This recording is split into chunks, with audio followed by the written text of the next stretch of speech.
os erros escatológicos das testemunhas de Jeová.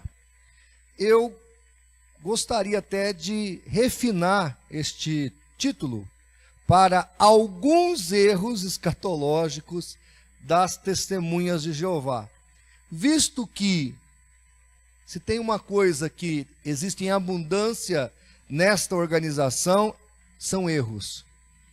Erros diversos. Mas aqui eu separei alguns pontos heréticos voltado para esse foco que foi me pautado, que é a escatologia. Escatologia é o estudo das coisas futuras.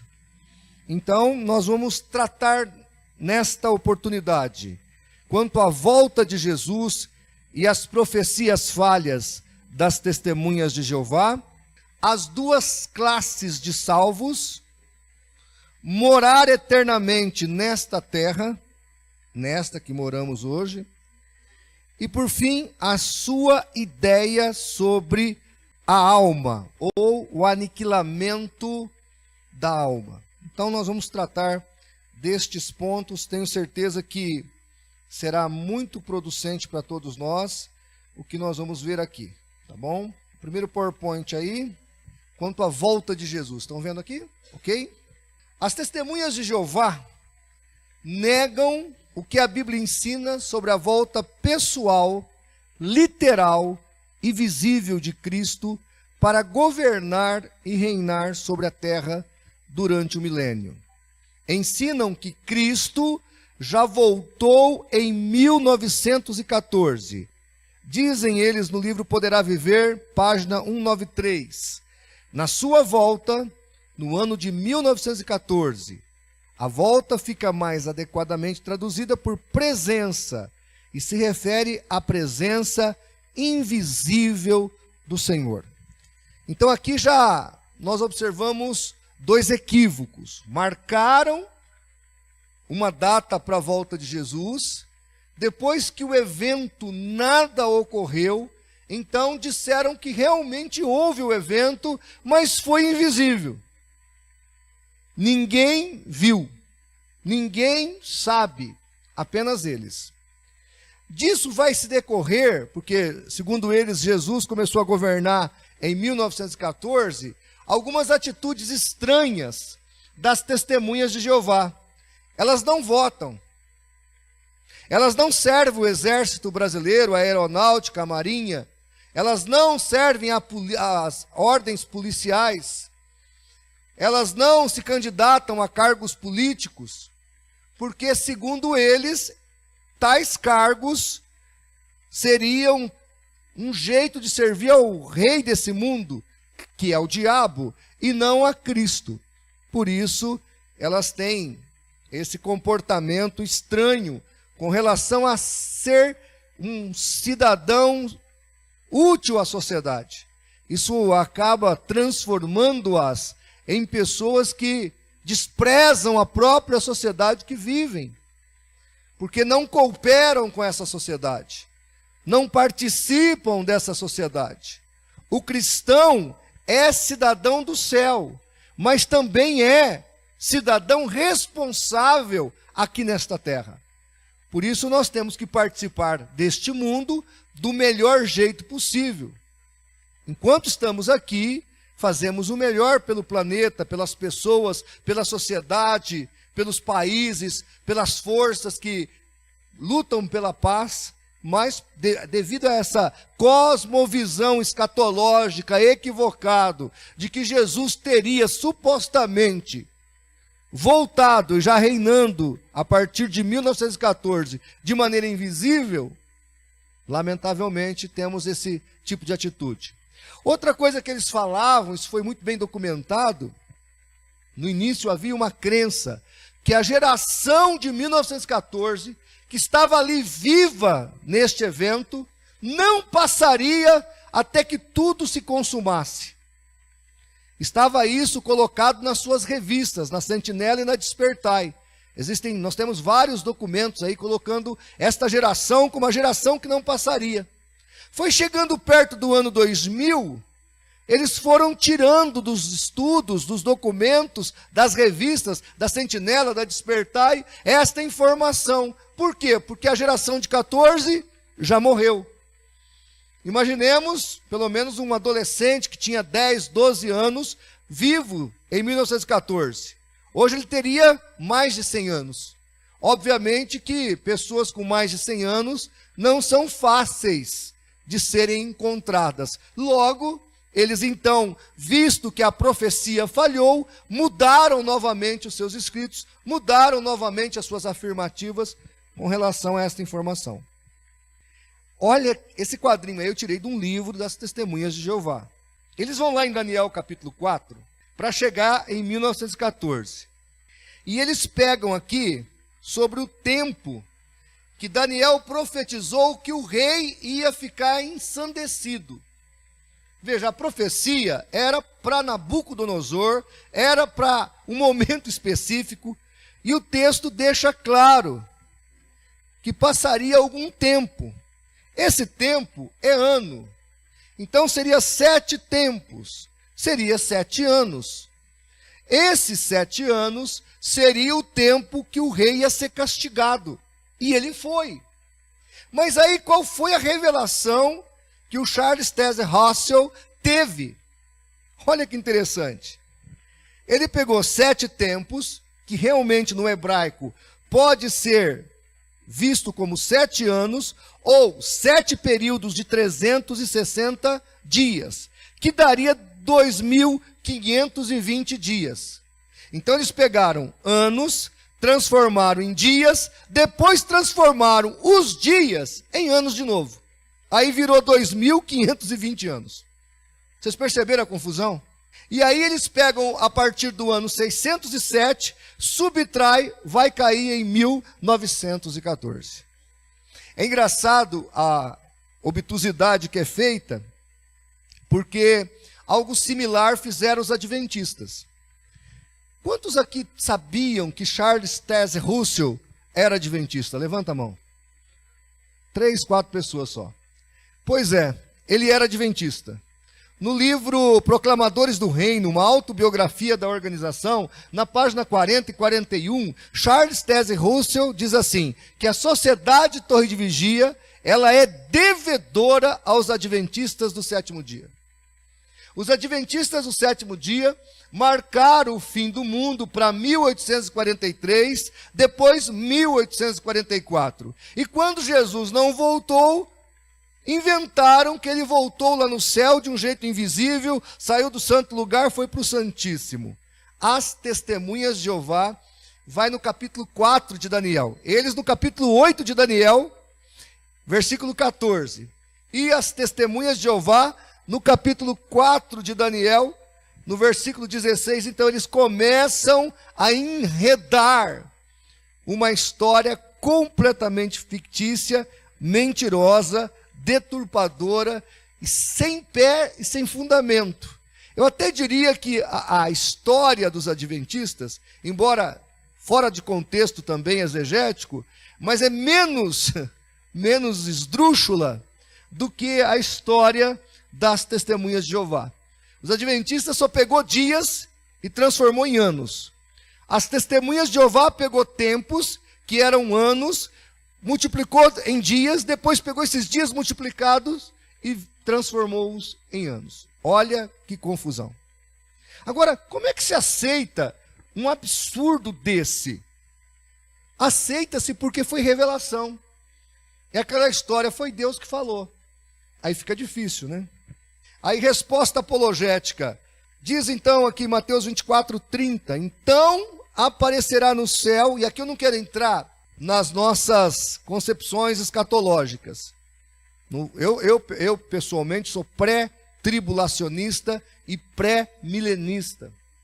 Mas eu não quero entrar aqui nestes méritos agora. O que eu quero que você entenda é o geral da escatologia. Porque quando Jesus vier e ele aparecer aqui, no caso que ele vai vir com a igreja, todo olho verá. Olha aí, Mateus 24:30. Então aparecerá no céu o sinal do Filho do Homem. E todas as tribos da terra se lamentarão, e verão vir o Filho do Homem sobre as nuvens do céu, com poder e grande glória.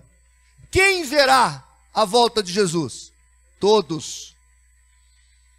Do norte ao sul, do leste ao oeste, do oriente ao ocidente, do ocidente ao oriente, todos verão a volta do Filho do Homem. Não tem jeito. Logo, essa ideia de que Jesus está reinando aí de maneira invisível, diga-se de passagem, se ele está reinando a partir de 1914, é um reino catastrófico. Ele já começou reinando e criando uma primeira guerra. Depois vem Segunda Guerra. Depois vem um monte de pandemia e tudo mais. Está péssimo o governo dele. Parece o governo do PT. Né? É muito ruim mesmo. Então, amados, então veja, obviamente, que Jesus não está governando a partir de 1914. Ele virá, nós acreditamos, por isso eu disse que sou pré-milenista. Nós acreditamos que Jesus virá e reinará no milênio.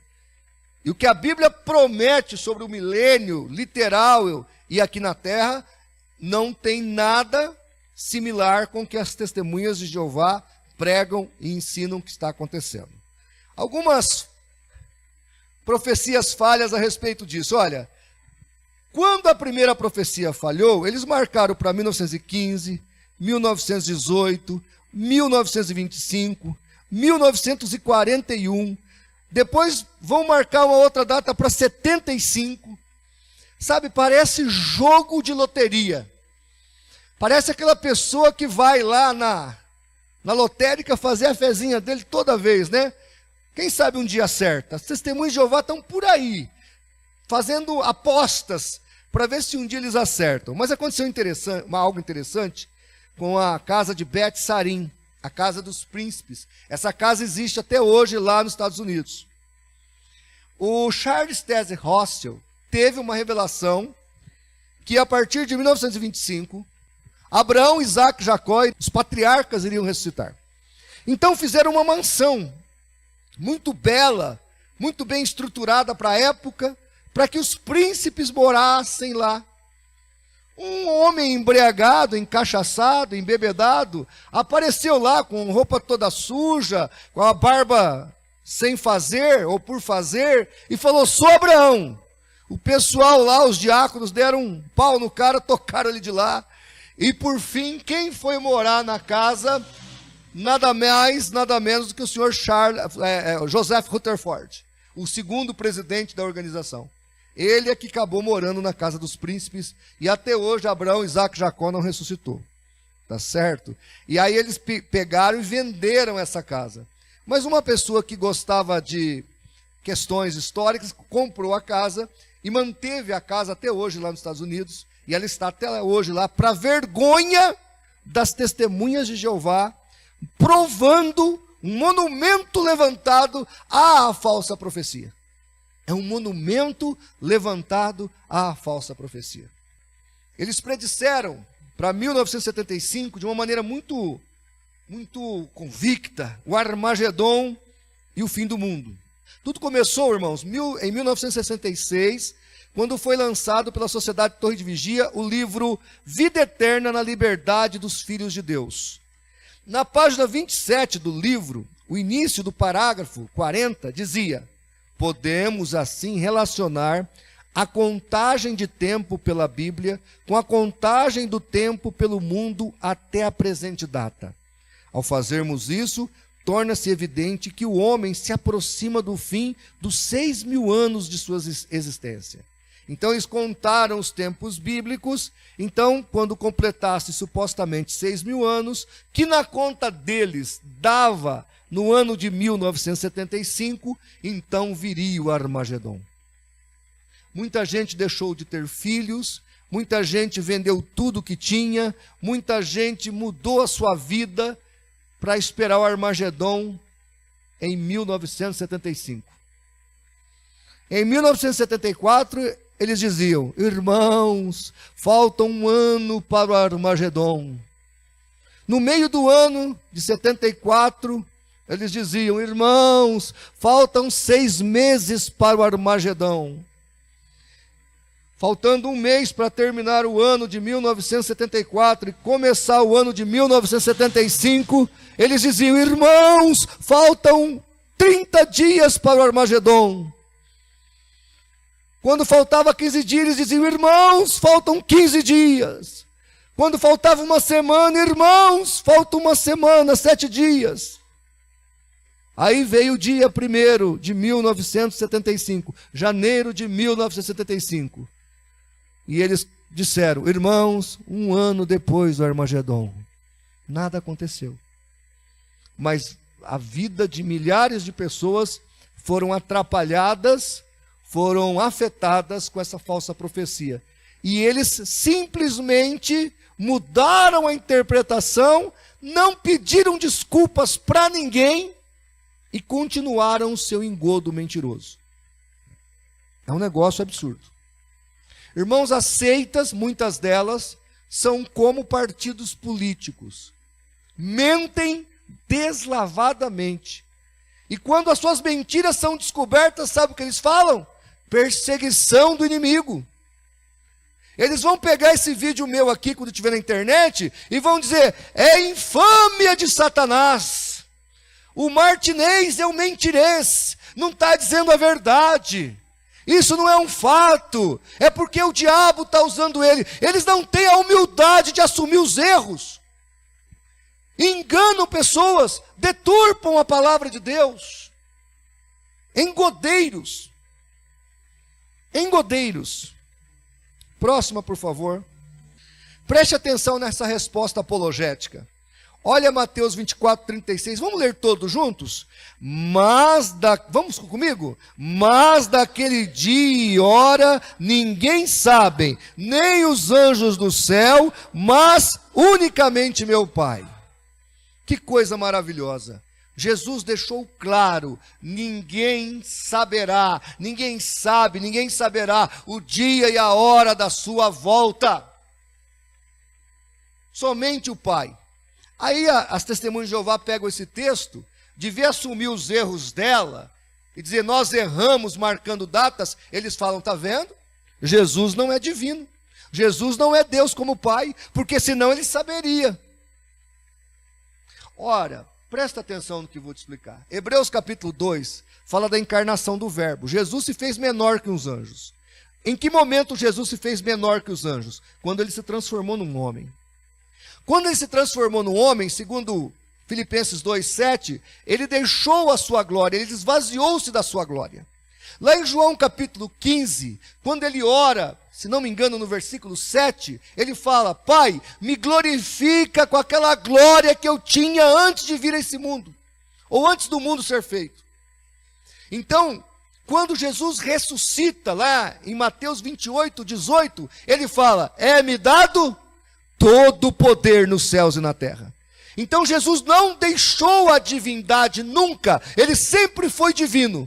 Ele deixou a glória, e por ele ter deixado a glória, ele estava aqui na terra resignado. Mas quando ele ressuscita, a resignação sai, e todo o poder e glória volta. Agora, presta atenção na mesma pergunta, e olha a resposta que diferente. Vamos perguntar de novo sobre o fim dos tempos. E ele diz assim: não vos pertence saber os tempos ou as estações que o Pai estabeleceu pelo seu próprio poder. O que você nota de diferente aqui? Ele não fala que não sabe. Por que ele não fala que não sabe agora? Porque agora ele já sabia. Ele não responde do mesmo jeito como em Mateus 24:36. Porque agora, lá ele não sabia, agora ele sabe. Então ele fala: não vos pertence saber as estações que o Pai estabeleceu.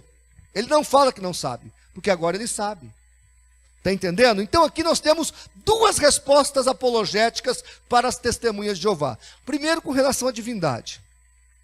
E aqui, irmãos, o que eu expliquei, eles têm que aceitar. Por quê? Preste atenção. Testemunha de Jeová acredita que Jesus é divino, mas é um divino inferior ao Pai. Ou seja, eles acreditam em 2 divinos. Então, mesmo as testemunhas de Jeová sabem que o Jesus delas, que não é igual ao nosso, também foi resignado enquanto esteve nessa terra. Mas quando ele ressuscita, ele recebe toda a glória que ele sempre teve. E aí, então, ele sabe todas as coisas. Ele se torna divino. O próprio Pedro fala: Senhor, depois que Jesus ressuscita, o Senhor sabe que eu te amo. O Senhor sabe todas as coisas. Ou seja, Pedro estava dizendo que Jesus era onisciente. Porque agora, depois da ressurreição, ele estava sem as resignações que ele tinha com a encarnação. Então, esta é a primeira resposta apologética. A segunda resposta apologética, irmão, que não tem essa de marcar dia. Tem um cara aí, como é que chama aquele cara? É o Romilson? Romilson Ferreira, é esse? Irmão, esse cara tem milhares de seguidores. Ele já marcou a volta de Jesus, o quê? Umas 4 vezes? Mais. E tem gente doida que segue esse louco. Meu Deus, eu não sei quem é mais doido, se é ele que profetiza ou o doido que acredita nele. Eu não sei, eu fico na dúvida. Eu não sei se Tostines está sempre fresquinho porque vende mais, ou se vende mais porque está sempre fresquinho. Não sei. Mas o fato é que tem um monte de gente fanática que segue esse cara. Uma vez eu entrei numa live dele e eu vi os comentários. Gente falando até em se matar. E ele lá, enchendo a cabeça das pessoas com minhocas. Irmãos, fique com a simplicidade da palavra de Deus. Jesus virá como ladrão. Ninguém sabe quando o ladrão vai assaltar uma casa. Tá certo? Jesus virá. A gente não sabe quando. Mas ele virá. A sua missão é estar preparado, porque ele pode voltar agora. Ele pode voltar hoje. Ele pode voltar nesta noite. Convém nós estarmos, Maranata, estarmos preparados. Com a morte de Rutherford, aliás, de Charles Taze Russell, em 1915, se não me engano é 15, ou 16. A Ellen White acho que morreu em 15, ele morreu em 16. Veja que foi um dia festivo no lugar antagônico ao céu. Então, olha que interessante. Assume a organização o Joseph Rutherford. E ele vai criar uma doutrina que nem Russell acreditava. Ele vai dizer que há 2 classes de pessoas que Deus vai resgatar. Uma ele vai resgatar mais ou menos, assim, um resgatado de segunda linha, sabe? Meio xing-lim. E o outro grupo é um resgatado de primeira linha, que são 144 mil, lá registrado em Apocalipse. Então, os 144 mil é o pequeno rebanho. E o outro grupo, a grande multidão, são as outras ovelhas. É o resto. É a multidão que vai morar na terra. É a multidão que não tem tanto valor quanto tem os 144 mil. Olha aí no ensino deles. Próxima, por favor. Olha aí o que eles falam. Está na Sentinela 15/2/84. Assim como os ramos ungidos da verdadeira videira, e aqui ramos e ungidos já são os 144 mil, precisam permanecer em união com Cristo, assim os das outras ovelhas também precisam permanecer em união íntima com o escravo fiel e discreto, que é o corpo governante, que são os irmãos ungidos, que fazem parte dos 144 mil supostamente de Cristo. Só assim podem esperar herdar o reino preparado para eles desde a fundação do mundo. Então aqui você percebe, nessa revista de 84, que ele faz uma divisão: ramos ungidos, escravo fiel e discreto, irmãos ungidos, como sendo 144 mil. E as outras ovelhas, como sendo os demais que não vão morar no céu. É engraçado que quando você vai no Evangelho de João, as outras ovelhas são os gentios que se convertem na igreja. Não tem nada a ver com essa grande multidão que vai ficar na terra, né? Olha o outro texto aí, por favor. Olha aí. Ao todo, vou ler o que está em negrito. Ao todo, apenas 144 mil pessoas constituirão finalmente a congregação de Deus. Aí eles dizem que os 144 mil é a esposa do Cordeiro, é o corpo de Cristo, é o templo de Deus, é o Israel de Deus, é a nova Jerusalém. O resto, meu irmão, é só resto. Vamos para a resposta apologética.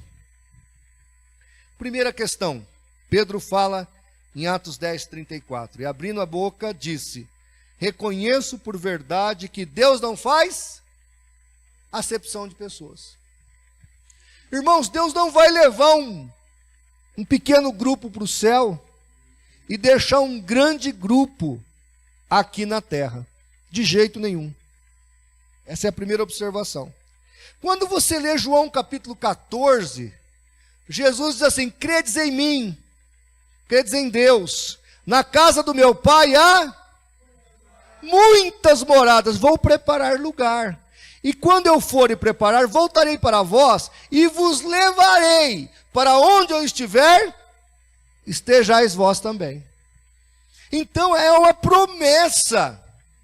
Jesus não estava falando isso para os apóstolos, ele estava falando isso para todos os seus seguidores. E ele prometeu isso para todos aqueles que creem nele.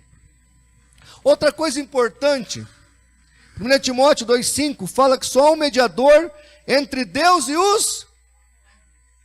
No caso aqui, Paulo teria errado. Porque Paulo teria que ter escrito assim: porque só há um mediador entre Deus e os 144 mil.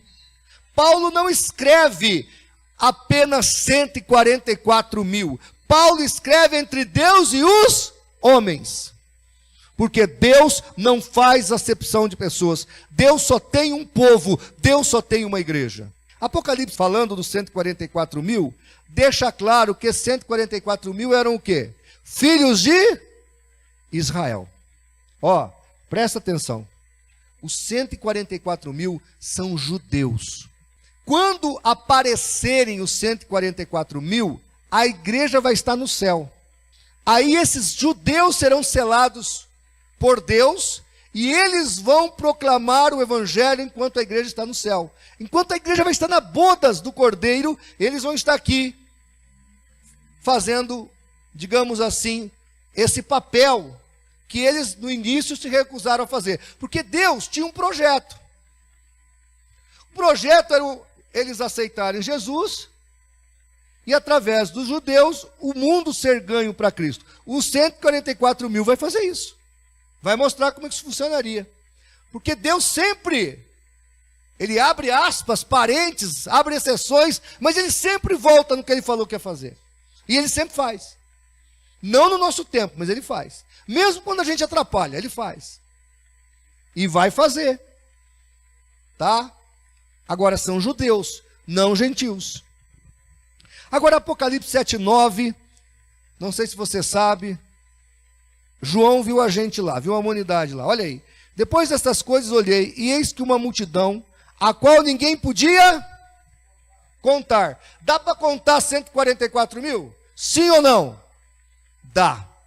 Agora João escreve assim: uma multidão que ninguém podia contar, de todas as tribos, nações, povos, línguas, que estavam onde? Diante do trono. O trono aqui é do Pai. Perante o Cordeiro, que é o Filho, trajando vestes brancas e com palmas nas suas mãos. Então nós estaremos na santa presença de Deus, de Jesus Cristo, seu Filho, glorificando e exaltando o Senhor. Todos os salvos. Todos os salvos. No livro Poderá Viver para Sempre na Terra, dizem as TJs, podemos crer nisso, porque o poder supremo, o Deus Todo-Poderoso, preparou a terra para nós. Olha, eles querem morar na terra. Aí eles pegam lá, Mateus 5:5, Jesus citando Salmo 37:29, e diz assim: bem-aventurados os mansos, porque eles herdarão a terra. Aí um dia eu perguntei assim para um TJ, escuta, querido, quer dizer que quem é manso vai herdar a terra? Ele falou, está escrito aí, o senhor não está vendo? Eu falei, estou vendo. E os 144 mil eram bravos demais, aí foram para o céu? É, porque, né? Se só os mansos vão herdar a terra, então suponho eu que os 144 mil sejam pessoas não muito mansas. Talvez sejam pessoas iracundas, nervosinhas. Aí Deus fala, vocês são muito nervosinhos, quer saber? Vocês não vão ficar aqui na terra atrapalhando os outros, não. Vai tudo para o céu. Deve ser por isso que eles vão para o céu, penso eu, né? Tenho eu o direito de conjecturar, não é verdade? Mas, bem da verdade, que quando Jesus promete a terra, presta atenção, olhem para mim aqui, presta atenção. Você deve meditar, muda por favor a transparência. Você deve meditar em 2 textos lá em Gênesis, capítulo 12 e capítulo 13 de Gênesis. Deus chama Abraão e ele fala, sai do meio da tua parentela e vai para a terra que eu te mostrarei. Deus promete uma terra a Abraão. No capítulo 13, Deus mostra o tamanho da terra que ia dar a Abraão. David Hunt calcula que é do Egito ao Golfo Pérsico. Lembra quando Moisés morreu? Havia muita terra para conquistar. Lembra quando Josué morreu? Havia muita terra para conquistar. Israel apostata acaba perdendo, não conquistando toda a terra, perdendo o projeto de conquista. Então a promessa que Deus fez para Abraão, ela já aconteceu? Não. Mas um dia vai acontecer. E aí por isso nós cremos no milênio literal, quando Cristo vai reinar e essa promessa vai acontecer. Ou seja, presta atenção, de novo. Quando Deus promete que os mansos herdarão a terra, quando Jesus fala isso também, ele está se referindo que a promessa que foi feita a Abraão, um dia será cumprida. Porque foi Deus que falou. Ele disse, a minha palavra não voltará para mim vazia. A palavra de Deus não pode faltar, não pode falhar. Então, quando a promessa de terra é feita, que os mansos herdarão a terra, Jesus está falando que aquela promessa que foi feita a Abraão, ao povo hebreu, será cumprida um dia. Tá certo? É importante nós entendermos, e aqui, irmãos, uma nota. Quando você faz hermenêutica ou exegese, tanto a hermenêutica quanto a exegese, ela exige que você pergunte ao texto qual é o foco do texto, qual é a direção do texto, qual é o alvo do texto. Então, as promessas envolvendo a terra, ela tem como foco aquela promessa messiânica para os judeus, que vai acontecer quando? No milênio. Olha o que Pedro fala em 2 Pedro 3,13. Depois você vai ler um pouquinho mais para baixo, ele fala que vai ser queimada a terra. Ele fala assim, mas nós, segundo a sua promessa, aguardamos o quê? Novos céus e em que habita a justiça. Isaías 65,17 fala a mesma coisa. Eis que crio novos céus e nova... Está falando que a terra vai ser reformada? Está falando que a terra vai ser restaurada? Não é nova. O pastor Carlos está ali renovando um Fusca. Posso comentar disso, né, pastor? Posso. O senhor tem um Fusca lá que o senhor está renovando. Aquele Fusca que ele vai renovar, vai deixar todo bonitinho, já faz tempo, né, irmã? Está renovando. Quando ele terminar de renovar aquele Fusca, ele vai ser o novo Fusca? Não. Aliás, ele vai tentar, na renovação que ele está fazendo, deixar ele mais primitivo do que nunca, porque o valor desse Fusca é quanto mais perto do genuíno, mais valor ele tem. Mais original ele é. Logo, nós estamos falando de manter a mesma coisa. A Bíblia não fala de renovação de terra, fala de uma nova terra, de um novo céu. O que Deus está falando aí é que haverá um novo universo. Como é que vai ser isso? Eu não sei. Mas eu quero estar lá para ver. Eu quero estar lá para ver. E aí, olha o Apocalipse 21. E vi um novo céu. João viu isso aí, um pouquinho disso aí. E vi um novo céu e uma nova. Porque já o primeiro céu e a primeira terra passaram. Acabou. Inclusive nesse novo céu, nessa nova terra, não tem nem mar. Mas se não tem mar, não tem água. Como é que vai ser isso? Não sei. É meio maluco esse negócio, né? Mas é o céu, é para lá que nós vamos, para o céu. Outra coisa, eu quero é estar com Jesus. Eu quero é estar com Jesus. Próxima, por favor. Aqui nós temos um problema quando falamos de alma. Testemunha de Jeová e adventista, olhem para mim aqui, presta atenção. Não acreditam em sono da alma. Isso é um engodo semântico. Não acreditam em sono da alma. Eles acreditam em aniquilamento da alma. Porque o homem em si é uma alma. Enquanto o homem biológico morre, ele para de existir. Por que é importante notar isso? Porque a Testemunha de Jeová e os adventistas têm uma escatologia engraçada sobre isso. As TJs dizem que estes homens aniquilados, com exceção do pessoal de Sodoma e Gomorra, que eles não sabem se vão, se não vai ressuscitar, mas o resto de nós vamos ressuscitar no milênio. E aí eu e o pastor Paulo, por exemplo, poderemos ter a chance de lá no milênio, e até o Rafael, quem sabe ressuscita também, poderá ter a chance de se tornar testemunha de Jeová. Olha só, todos vocês que não se tornaram testemunha de Jeová, não se preocupem, vocês vão morrer, vão ser aniquilados, mas depois do milênio das TJ, segundo eles, você vai ressuscitar e ter uma segunda chance. Tá certo? Sabe aquelas fotos paradisíacas? Todo mundo, toda mulherzinha de vestidinho, parecendo de festa junina, o pessoal de terninho, eu não sei onde é a fábrica têxtil daquilo. Toda vez que eu vejo aquilo, eu me pergunto aonde é a empresa que fez essa rouparia toda aí, essa roupagem toda. Quem costurou? Quem foi a máquina têxtil? Porque tá aquele monte de mato, lago, passarinho, e todo mundo vestidinho. Eu queria saber onde eles compraram, onde foi o shopping que eles passaram para comprar aquelas roupas todas, né? Mas o fato é que na tese deles, você então vai ter uma segunda chance. Aí se você não quiser de jeito nenhum, você volta para ser aniquilado. Você estava aniquilado, desaniquila, volta. Estou criando uma neolinguagem. Você volta. Vai ser testemunho de Jeová? Ah, não, eu quero continuar sendo protestante. Então volta para o pó da terra de novo. Pronto. É destruído novamente. Essa é a visão deles. Né? Olha o que eles falam. Eles têm um livreto, irmãos. E nesse livreto tem um subtítulo, dizendo assim, Inferno, lugar de descanso e esperança? O título está no capítulo 6, página 67 do livro Seja Deus Verdadeiro, de 1949. O que eles ensinam? Que o inferno é um lugar de descanso e paz e tranquilidade. Então, se você quiser agradar um testemunho de Jeová, você diz para ele, vá para o inferno, meu amigo. Ele vai dizer, obrigado. Está entendendo? Para ele, está aqui, ó. É um lugar de descanso e esperança. Então, todo mundo fica ofendido quando alguém manda você para o inferno, não é verdade? Você não fica ofendido? Né? Vai para o inferno, você fala, vou para o céu.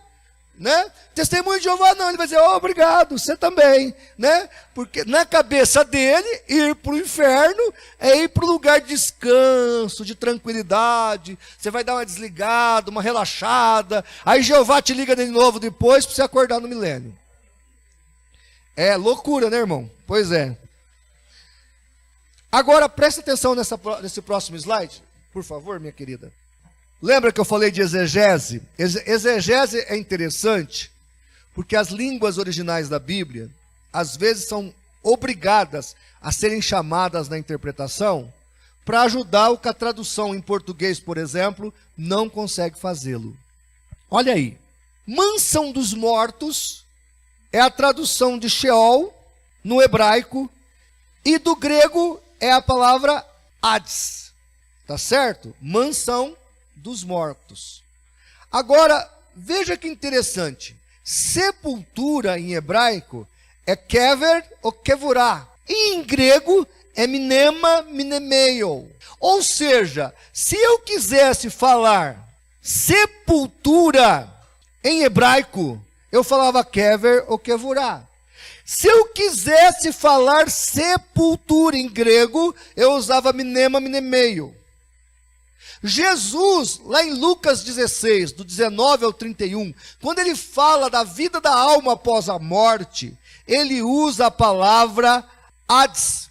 Inclusive ele fala que lá no Hades tem uma parte que é o seio de Abraão, que ele chama de paraíso, Lucas 23, 43. Então entendam, se Jesus quisesse falar que o inferno era sepultura, ele tinha dito isso com todas as letras. Por que ele não falou? Porque ele não cria nisso. Mas quem disse, afinal de contas, que a alma é imperecível entre a morte e a ressurreição? Porque, olha para mim, vou ser rápido aqui, presta atenção. Por que imperecível é melhor que imortal? Porque imortal nós ainda seremos com o nosso corpo ressuscitado. Não está errado imortal, mas o termo correto é imperecível. Porque a imortalidade começa de fato depois da ressurreição, sejam para os justos ou para os perdidos. Aí começa a eternidade. Então, o estado intermediário da alma entre a morte e a ressurreição, na verdade, é um momento que vai ter fim. É findável. Termina com a ressurreição, que é onde vai a nossa alma. E aí, olha o que Jesus disse: não temais os que matam o corpo, e não podem matar a alma. Literalmente, Jesus está dizendo que a alma é imortal aqui. Temei antes aquele que pode fazer perecer, apólime no grego, no inferno, guiena, tanto a alma quanto o corpo. Então aqui Jesus está ensinando as duas doutrinas. Primeiro, do estado intermediário da alma, porque ele fala que a alma é imortal. Então a alma vai ficar consciente, ou no paraíso, ou seio de Abraão, ou vai ficar consciente no lugar de tormento, que é o lugar de sofrimento. Esse aqui, irmão, para quem foi condenado, é o tipo de um CDP, Centro de Detenção Provisória. É o que está em 2 Pedro, capítulo 2. 2 Pedro, capítulo 2, Pedro fala assim, no versículo 4 e no versículo 9, que os anjos que não guardaram o seu firmamento, então alguns desses anjos estão aguardando, estão presos, aguardando o juízo. O anjo tem corpo? Não, o anjo é espírito. Aí no versículo 9 ele fala assim, e todos os impenitentes, os ímpios, também vão ficar aguardando. Que jeito? Como os anjos. Os anjos estão dormindo? Não, estão conscientes. Os que estão lá para ser julgados. Então, o mesmo destino que os anjos tiveram, os impenitentes, os pecadores, os não arrependidos terão. Tá certo? Eles vão para lá, para esperar o dia do trono branco. Tá? E aí, nós temos a palavra perecer, aí, apólime. Testemunho de Jeová pega essa palavra, e um dos significados dela no grego é destruição ou morte. Aí você fala, pastor, então como é que fica? Veja, texto e contexto, porque ela tem mais de um significado, essa palavra. Ora, se um cara te dá um tiro e mata o teu corpo, e a sua alma não é imortal, como ensinam as TJs, Jesus poderia afirmar o que ele afirmou? Não. Porque o cara, segundo a TJ, que mata o teu corpo, mata a tua alma também. Então Jesus teria mentido aqui. Jesus não mentiu. Ele deixou claro, pode matar o teu corpo, mas não pode matar a sua alma. Aí essa palavra apólime, por exemplo, a gente vai encontrar ela lá em Lucas capítulo 15. Lembra o filho pródigo quando estava com fome? Ele lembrou da casa do pai? Ele disse assim, eu estou aqui apertado, desesperado, morrendo de fome. E lá na casa do meu pai, os jornaleiros, os serventes do meu pai têm comida em abundância. Lembram disso? A palavra grega lá é apólime. Então apólime também significa sofrer, gemer de dor, gemer de angústia. Ou seja, Jesus está deixando claro aqui que as pessoas irão sofrer lá no Guiena, em espírito, alma e corpo. O sofrimento, irmãos, do Hades, para os perdidos, já é horrível. Está lá em Lucas 16, do 19 ao 31. Mas vai ficar pior quando esse camarada ressuscitar, como está em Apocalipse 20, enfrentar o trono branco e ser jogado para sofrer por toda eternidade no Guiena. Guiena, em grego, é lago de fogo. Tá certo? Então, nós precisamos aprender essas coisas, porque a TJ, coitada, está indo para esses lugares aqui sem saber que esses lugares existem. E a Bíblia diz exatamente isso que estou falando. Resposta apologética, por favor. Olha que interessante. Eu já ouvi muita gente falando que a revelação da imperecibilidade da alma, da eternidade com Deus, ou da vida após a morte, é uma coisa que veio depois do cativeiro babilônico, aquela coisa toda. Negativo. Negativo. A sua Bíblia talvez esteja traduzida errado aí, porque as nossas Bíblias também têm algumas traduçõezinhas erradas. Em Gênesis 37, 35, está escrito assim, Jacó está falando, porquanto com choro hei de descer ao meu filho até o Sheol, assim chorou seu pai. Qual é o evento aqui? Lembram quando venderam José? Pelas 20 moedas de prata? Chegaram no pai, no Jacó, com uma veste de José suja de sangue. E o que é que eles falaram? Ih, pai, o bicho pegou, uma fera pegou o seu filho e o devorou. Tinha corpo? Não. Enterraram alguma coisa? Não. Então o que Jacó está dizendo? Ele não disse, hei de descer a cova. Não. Não tinha corpo para enterrar. Não tinha cova para enterrar José. Do que Jacó está dizendo? Jacó está falando da mansão dos mortos. Ele está falando do Sheol. Ele está dizendo, eu vou encontrar o meu filho quando eu sair desta vida, porque ele está lá do outro lado e é para lá que eu vou também. Lembra quando Davi estava jejuando pela criança, que ele tanto queria, que ele teve lá com Betseba, e a criança nasceu doente? Quando a criança morreu, ele parou de orar. Perguntaram para ele, por que você parou de orar? Ele falou assim, porque ela já morreu. Eu irei a ela, porém ela não voltará para mim. O que Davi está dizendo? Um dia eu vou estar com o meu filho, eu vou vê-lo.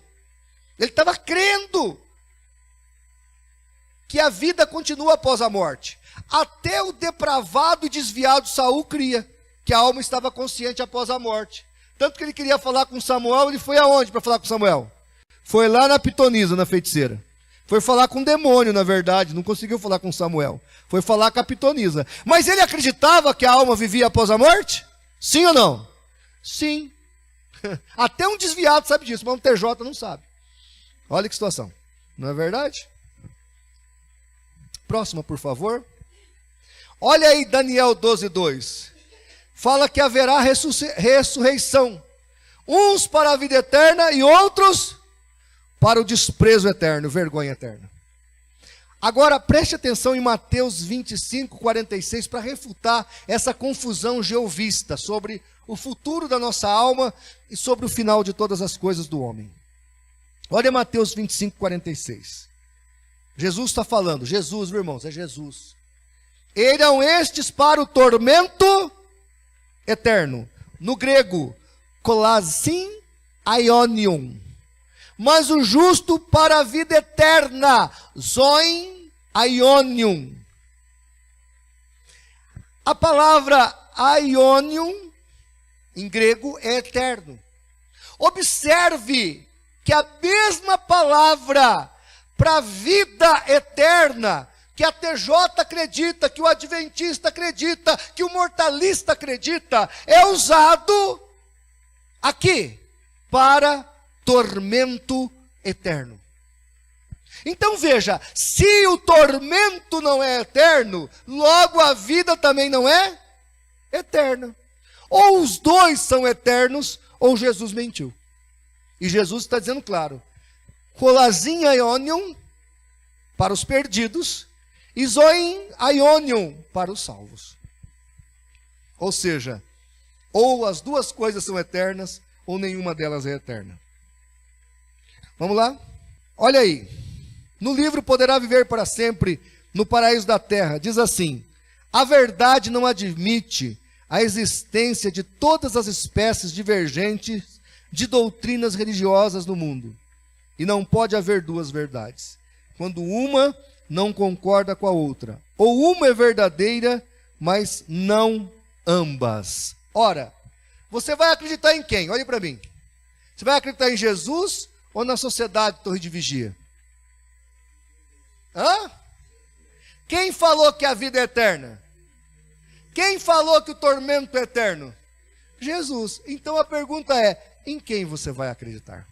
As testemunhas de Jeová resolveram acreditar em um falso profeta. Por isso hoje estão caminhando para a destruição e para a perdição. Literalmente estão caminhando para um lugar que eles pensam que é descanso e sossego, mas não é. Muitos deles já sabem disso. E a gente tem que lutar e pregar o evangelho para eles, para que eles também não saibam. Olhem para mim.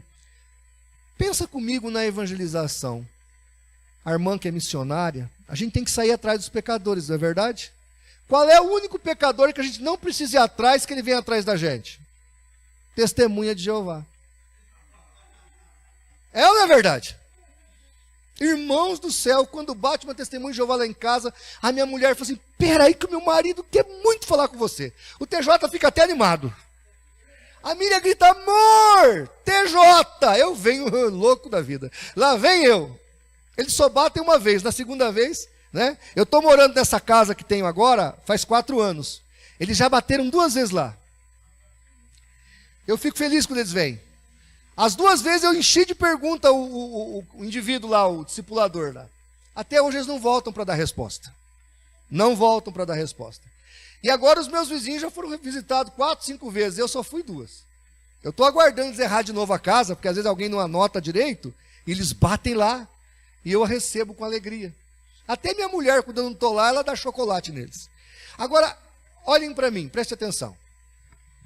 Se cada vez que a testemunha de Jeová batesse em você, na sua casa, você desse uma palavra de Deus para ela, você conseguisse dialogar com ele, você conseguisse mostrar a verdade bíblica para ela, testemunhar da sua fé, do verdadeiro Cristo, que vai levar a gente para o céu no final de todas as coisas. Você não acha que a gente poderia mudar muito destas vidas que estão por aí? 1 milhão de pessoas do Brasil estão perdidas dentro da sociedade Torre de Vigia. 9 milhões estão perdidos no mundo. E eles batem em tudo quanto é porta. E nós precisamos começar a bater nas portas deles também. Uma vez eu e o Paulo demos um curso em Vila Velha, e nós fomos atrás deles, foi uma bênção. Não despeça uma testemunha de Jeová batendo na sua porta. Não despeça ela vazia. Dê o seu testemunho para ela, fale do amor de Deus. Irmãos, eu vou terminar dizendo isso. Nós amamos as testemunhas de Jeová. Por isso você está aqui nessa tarde me ouvindo, dando esse curso. E as testemunhas de Jeová, quando se convertem, eu sou testemunha disso, viram bons crentes. Viram boas pessoas na igreja. São úteis. Um amigo nosso, meu e do Paulo, o pastor Luciano, era testemunha de Jeová, hoje é pastor. Está cuidando de uma igreja. Elas podem se tornar pessoas muito especiais na igreja. Então não desistam delas. Estudem a Bíblia, preguem o evangelho para elas, porque há salvação para elas. Amém?